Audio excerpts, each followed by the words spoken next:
एक महिला दरोगा किसी केस के सिलसिले में अपने सिपाही ड्राइवर के साथ गाड़ी में बैठकर केस की जांच पड़ताल के लिए जा रही थी। दोपहर का समय हो रहा था तो महिला दरोगा को भूख लगने लगती है, तो वह अपने ड्राइवर से कहती है कि यहाँ जो पास में ही होटल है वहीं खाना खाकर आगे चलेंगे, क्योंकि कुछ पता नहीं है तहकीकात में कितना समय लग जाए, शाम भी हो सकती है और मुझे भूख लगी है तो आज खाना हम होटल पर ही खा लेंगे। तो वह महिला दरोगा जैसे ही होटल के अंदर दाखिल होती है तो क्या देखती है कि एक व्यक्ति जूठे बर्तनों को मांज रहा है, उन्हें धोकर साफ कर रहा है। अब जैसे ही उस व्यक्ति के साफ कर रहा है, अब जैसे ही उस व्यक्ति के चेहरे को महिला दरोगा देखती है तो उनके होश उड़ जाते हैं, उनके पैरों के नीचे से जमीन खिसक जाती है और आंखें भर आती है। वह जोर जोर से वहीं सबके सामने रोने लगती है। नमस्कार, आदाब। दरअसल यह सच्ची घटना एक साधारण से घर परिवार की है, जिसमें सत्यम अपनी धर्मपत्नी कविता के साथ शहर में कहता है और कविता का सपना था कि मैं पढ़ लिखकर कोई सरकारी ऑफिसर बन जाऊं या किसी सरकारी पोस्ट पर या कोई अच्छी सी नौकरी मेरी लग जाए जिससे कि हमारे घर की आर्थिक स्थिति बेहतर हो जाए। ऐसा कविता अपने दिमाग में विचारों को सोचती रहती थी। लेकिन सत्यम एक प्राइवेट कंपनी में जॉब करता था और 10 रुपए हजार उसे तनख्वाह मिलती थी। एक दिन कविता सत्यम से कह ही देती है कि देखो, मेरा सपना है कि मैं आगे भी अपनी पढ़ाई को जारी रखूं, जिससे पढ़ लिखकर मुझे जरूर कोई ना कोई सरकारी नौकरी या कोई भी सरकारी पोस्ट को मैं हासिल कर लूंगी। सत्यम की पत्नी कविता उससे बहुत प्यार करती थी। सत्यम भी उसकी बातों को टाल नहीं पाता और कह देता है कि ठीक है, इसमें कोई बुराई वाली बात नहीं है। अगर आप पढ़ना ही चाहती हैं तो पढ़ाई को जारी रख सकती हो। मुझे 10,000 मिलते हैं सैलरी के, जो कुछ भी खर्चा होने के बाद बचा करेंगे तुम्हारी पढ़ाई में लगा दूंगा, तुम अपनी पढ़ाई जारी रखना। सत्यम ने अपनी पत्नी को खूब पढ़ाया लिखाया और कुछ समय बाद पुलिस विभाग में भर्तियां निकलती है। तो कविता भी काफी तैयारियां कर चुकी थी, तो वह भी पुलिस का फॉर्म भर देती है और फिर पेपर देने के बाद भगवान की कृपा से उसका सिलेक्शन भी हो जाता है। उनकी मेहनत और लगन आखिर रंग ले आती है। सब इंस्पेक्टर यानी दरोगा की पोस्ट पर उनकी नियुक्ति हो जाती है। अब सत्यम और कविता दोनों ही बहुत खुश थे। कविता एक महिला दरोगा बन चुकी थी, उनकी खुशी का कोई ठिकाना ही नहीं रहता। सत्यम और कविता दोनों ही अपने अपने यार दोस्तों और रिश्तेदारों को यह खुशखबरी दे देते हैं। अब जो भी रिश्तेदार घर पर आता है तो कविता को बहुत मुबारकबाद देता है। मुबारक हो, आप तो एक दरोगा बन गई हो। सभी मिलत वारी के लोग आते हैं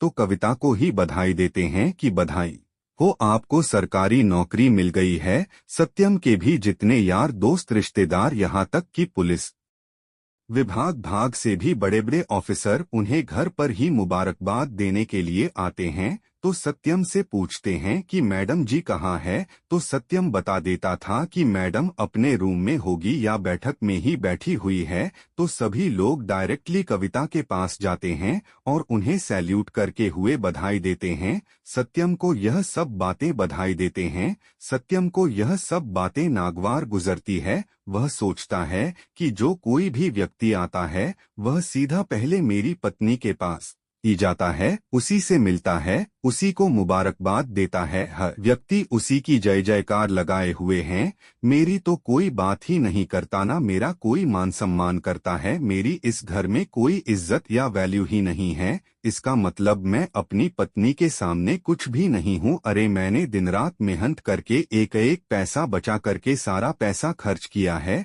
उसे पढ़ाया लिखाया है, तब जाकर उसने इस मुकाम को हासिल किया है। लेकिन कोई भी व्यक्ति मेरी बात ही करने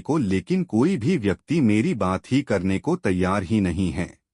मेरी कोई वैल्यू ही नहीं समझ रहा है। कुछ इस तरह की बातें सत्यम के दिल दिमाग में बस जाती है और वह फैसला करता है कि मैं ऐसी पत्नी के साथ ही नहीं रहना चाहूंगा जिसके सामने मेरी कोई इज्जत नाम रुतबा ही ना हो। सत्यम अपना अटल फैसला ले लेता है कि मुझे अपनी पत्नी से तलाक चाहिए और वह अपनी पत्नी पर कई झूठे सच्चे आरोप लगाकर उनसे तलाक लेने की जिद पर अड़ जाता है। लेकिन कविता को कुछ समझ ही नहीं आ पाता। वह सत्यम से कहती है कि यह कैसी बातें कर रहे हो आप, मैं और आप तो कितने प्यार से रह रहे थे और यह आपकी ही सफलता, प्यार से रह रहे थे और यह आपकी ही सफलता तो है जो मैं आज एक सब इंस्पेक्टर बनी हूँ।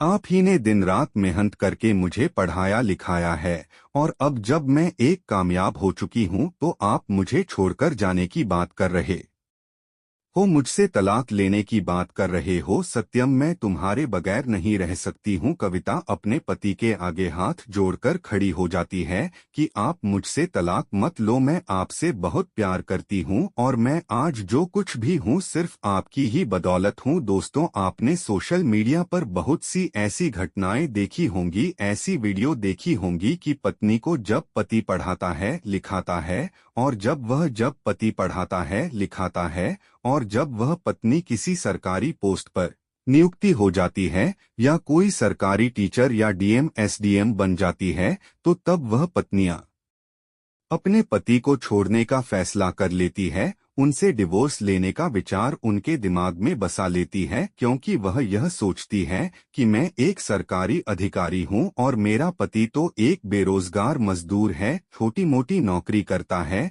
इसके साथ मैं रहूंगी तो मेरी इज्जत कम होएगी। लेकिन कविता के दिल दिमाग में इस तरह का कोई विचार नहीं आता है। वह गवर्नमेंट ऑफिसर बनने के बाद भी अपने पति के आगे हाथ जोड़कर प्रार्थना कर रही थी कि आगे हाथ जोड़कर प्रार्थना कर रही थी कि मुझे मत ठुकराएं, मुझे अपनी जिंदगी से बेदखल मत करिए, क्योंकि आपके बिना मेरा संसार अधूरा है। लेकिन सत्यम के सर पर भूत सवार था, वह कविता की कोई बात नहीं सुनता और कविता से डिवोर्स ले लेता है। अब कविता अपने पति के छोड़कर चले जाने के बाद सदमे में पड़ जाती है और सत्यम यह शहर को छोड़कर दूसरे शहर में एक कंपनी में फिर से जॉब करने लगता है। अब कविता भी खुद को संभालती है और विचार करती है कि चलो कोई बात नहीं, मेरा पति मेरे साथ नहीं रहा तो क्या हुआ, लेकिन यह नौकरी तो मेरे पास ही है जो कि मेरे पति की ही बदौलत मुझे मिली है और मैं हमेशा इस नौकरी को ईमानदारी से करूंगी, हमेशा अपना फर्ज अदा करूंगी और इस नौकरी पर कभी किसी तरह से कोई भी आंशिका नहीं आने दूंगी। फिर कविता अपनी ईमानदारी के साथ काम करने लगती है। 2 साल के बाद कविता का ट्रांसफर होता है और संयोग से उसका ट्रांसफर उसी शहर में हो जाता है जहां सत्यम जॉब करने के लिए आया हुआ था। तो दोस्तों, कविता एक दिन किसी केस के सिलसिले में अपने सिपाही ड्राइवर के साथ गाड़ी में बैठकर केस की जांच पड़ताल के लिए जा रही थी। तो दोपहर का समय हो गया था तो उन्हें भूख लगती है। वह अपने सिपाही ड्राइवर से भूख लगती है। वह अपने सिपाही ड्राइवर से कहती है कि यहीं कहीं आसपास में कोई खाने का होटल होगा तो गाड़ी को रोक लेना, भूख लगी है, खाना खाकर ही आगे चलेंगे, क्योंकि पता नहीं तहकीकात में कितना समय लगेगा, शाम तक भी लौटना हो सकता है, कुछ कहा नहीं जा सकता, इसलिए पहले खाना खा लेते हैं। तो ड्राइवर थोड़ी आगे चलकर एक होटल के आगे गाड़ी को रोक देता है। कविता होटल के अंदर जाती है तो क्या देखती है कि उनका पति सत्यम, जिनका उससे 2 साल पहले तलाक हो गया था, वह इसी होटल में झूठे बर्तनों को साफ कर रहा है, उन्हें धो रहा है। अपने तलाकशुदा पति को इस स्थिति में देखकर कविता के होश उड़ जाते हैं, उनके पैरों तले जमीन खिसक जाती है और आंखों से आंसू बहने लगते हैं। अब जब सत्यम अपनी पत्नी को देखता है तो मारे श्रम के अपनी गर्दन को पैरों में दबा लेता है और वहीं एक जगह बैठा रहता है। उसकी हिम्मत नहीं हो पाती कि वह वहां से खड़ा भी हो जाए। तो कविता ही उनके पास जाती है और उसके पास बैठकर रोते हुए अपने पति से कहती है कि जब आपने मुझसे तलाक लिया था तो आप एक प्राइवेट कंपनी में अच्छी खासी जॉब करते थे और 10 रुपए 1000 महीने का कमा रहे थे, और अब तो तुम अकेले भी हो या तुमने किसी और लड़की से दूसरी शादी कर ली है। तो सत्यम भी लड़की से दूसरी शादी कर ली है। तो सत्यम भी जवाब देते हुए बोलता है कि मैंने कोई शादी नहीं की है। तो कविता पूछती है, तो ऐसी क्या मजबूरी तुम्हारे आगे आ गई थी, क्या दुविधा थी जो कि तुम इस होटल में बर्तनों को साफ करने का काम करने लगे हो? क्या मजबूरी थी, मुझे बताओ, तुम्हारे साथ क्या समस्या है? अपनी पत्नी के मुंह से यह बात सुनकर सत्यम की आंखें भी भर आती है। वह भी रोने लगता है और बताता है कि मैं जिस कंपनी में पहले जॉब किया करता था वह शहर ही मैंने छोड़ दिया था, क्योंकि उस शहर में मुझे तुम्हारी याद सताया करती थी। तुम्हारे साथ मैंने उस शहर में बहुत हसीन पल बिताए थे, तो वहां रहा नहीं गया और मैं यहाँ दूसरे शहर चला आया। यहाँ भी एक कंपनी में जॉब मिल गई थी, लेकिन कुछ दिन बाद मेरे पैर में चोट लग गई थी और जब मैं छुट्टियां लेकर कंपनी से बाद में नौकरी के लिए गया तो मुझे नौकरी पर ना रखा गया। मैं बहुत परेशान हो गया और लौटकर अपने रूम पर ही आ गया था। कुछ दिनों पर रूम पर ही रहा तो जो कुछ भी पैसा कमाया हुआ था सभी पैसा मेरे दवाइयों में लग गया।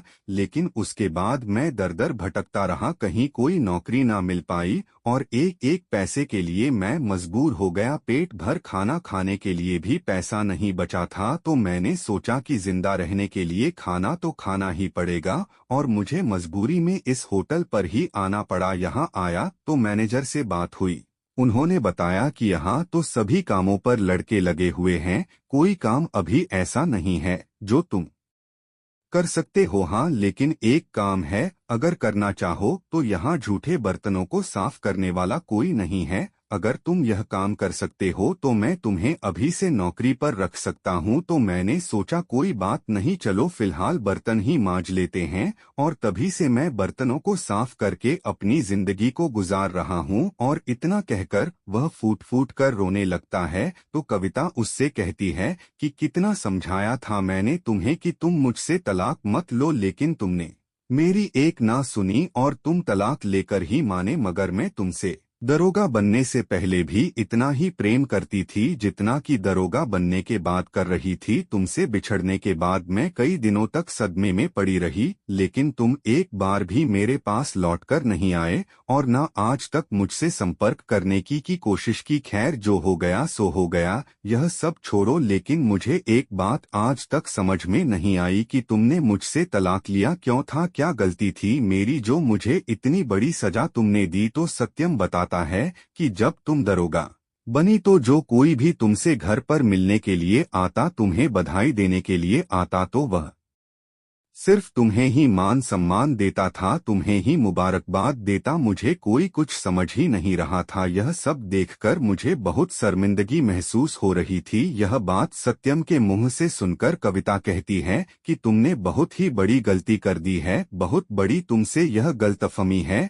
अगर आपको यही लग रहा था कि तुम्हारी इससे इज्जत कम हो रही है तो आप मुझे सिर्फ एक बार बता देते, मैं तुम्हारी खातिर यह नौकरी भी छोड़ देती, लेकिन आपको खुद से कभी दूर न होने देती। मैं आज भी आपसे उतना ही प्यार करती हूँ जितना कि पहले करती थी। सत्यम, अब तुम यह बर्तनों को मांजने का काम बंद करो और अगर आपकी इजाजत हो तो मैं एक बार फिर से आपके ही साथ रहना चाहती हूँ, मुझे फिर से अपना लो। सत्यम और वह उसके गले लगकर रोने लगती है। तो सत्यम अपनी पत्नी से कहता है कि अब आप मेरे साथ कैसे रह सकती हो, क्योंकि मैं तो आपके काबिल ही नहीं हूँ। तो कविता कहती है कि आप मेरे काबिल पहले भी थे और आज भी हो, लेकिन आपकी गलतफहमी और गलत सोच की वजह से हम दोनों बिछड़ गए हैं। कहते हैं ना कि गलतफहमी में आकर किसी भी इंसान का हंसता खेलता जीवन बिखर जाता है, और कुछ ऐसा ही हम दोनों के साथ हुआ है।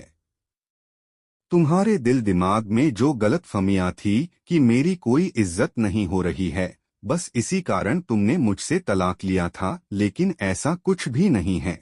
मैं डायरेक्ट सब इंस्पेक्टर बन गई थी, इसीलिए सभी लोगों की निगाहें मेरे ऊपर थी और सभी लोग मुझे बधाई दे रहे थे। अगर पत्नी किसी बड़ी पोस्ट पर पहुंच जाती है तो पति का तो अपने आप ही गर्व से सीना चौड़ा हो जाता है कि देखो हमारी पत्नी इतनी बढ़िया पोस्ट तक पहुंच गई है। लेकिन आपके अंदर यह गलतफहमियां कहां से आ गई? लेकिन अब सभी कविता अपने पति के साथ खुशी खुशी रहने लगती है, दोनों का जीवन अब अच्छा चलने लगता है। तो दोस्तों, यह थी आज की कहानी आपको कैसी लगी हमें कमेंट करके जरूर बताएं। और कविता के बारे में आपकी क्या राय है? क्या सोच आप कविता के बारे में रखते हैं? जो उसने सत्यम के साथ किया क्या वह सही था? और सत्यम की सोच के बारे में आप क्या राय देंगे? आपके जो भी विचार हो हमें जरूर बताइए, हमसे शेयर कीजिए। और अगर कहानी आपको जरा भी पसंद आई हो तो हमारे चैनल को प्लीज सब्सक्राइब कर लीजिए और वीडियो को भी एक लाइक कर दीजिए। मिलते हैं